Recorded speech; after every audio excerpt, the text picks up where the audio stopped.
Hi guys! Another day, another mini vlog na naman ang buhay namin dito sa isla. At ngayong araw nga pala, isamahan nyo naman akong tumawid pa bayan dahil kukuha nga tayo ng ayuda.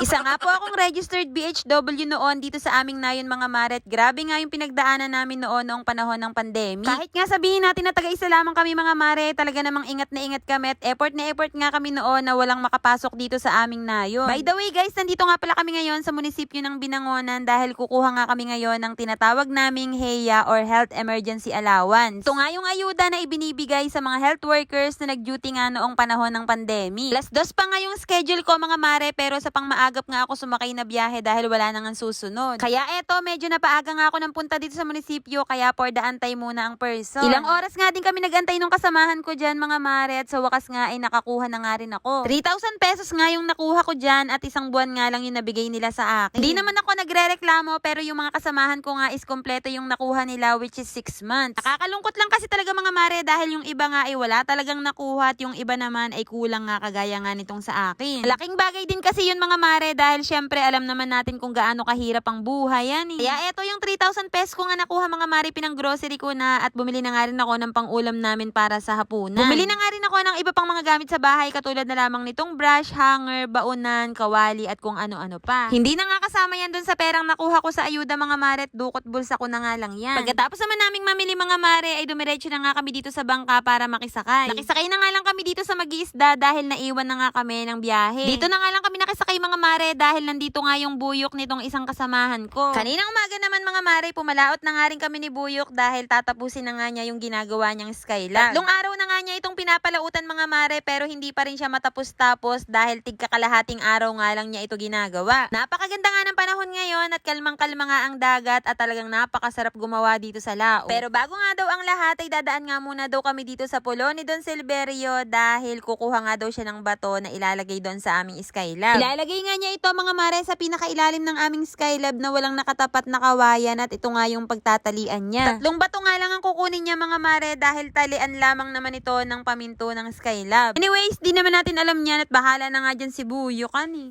Diyos ko mga mare, simula nga nung nag-vlog kami ay parang naging tagalaot na nga rin ako. Diyos ko, okay lang din naman yon, at least nalaman ko nga kung ano yung mga pinaggagawa ng mga mangingisda dito. Sa kagustuhan ko nga makatulong kay Buyok mga mare ay nagbuhat na nga rin ako ng bato, pero sabi nga niya sa akin yung katamtaman lang daw ang buhatin ko. Sa totoo lang talaga mga mare, hindi talaga sanay si Buyok ng may katulong at sabi nga niya sa akin parang mas lalo nga daw yata siyang bumabagal sa trabaho. Hindi kasi talaga siya palautos kahit kaninong tao at feeling nga niya ay kayang-kaya nga niyang gawin lahat. Kagaya nga nitong aming ginagawang skylab mga mare, pwedeng-pwede naman siyang kumuha ng katulong kaso sabi nga niya ay kayang-kaya nga daw niyang gawin yan. Halos lahat nga nang nakakakita sa kanya na gumagawa dito sa laot mga mare, binibiro nga siya na kumuha na nga daw siya ng katulong. Dinuo nga muna ulit ako ni Buyok dito sa kubo mga mare at sabi nga niya ay panoorin ko na nga lang daw siya. Hindi ko nga alam na nailagay na pala niya itong lambat dito sa aming skylab mga mare at nagulat na nga lang ako nung nakita ko. Tumawid kasi ako pabayan kahapon kaya hindi ko talaga alam na nailagay na pala niya ang lambat. Kaya ang gagawin na nga lang niya ngayon mga mare, itatali na nga lang niya yung ilalim ng lambat doon sa pinakailalim ng tulos. Pinakita nga niya sa akin kanina mga mare na marami nga siyang huling ayungin, kaya naman tuwang-tuwa nga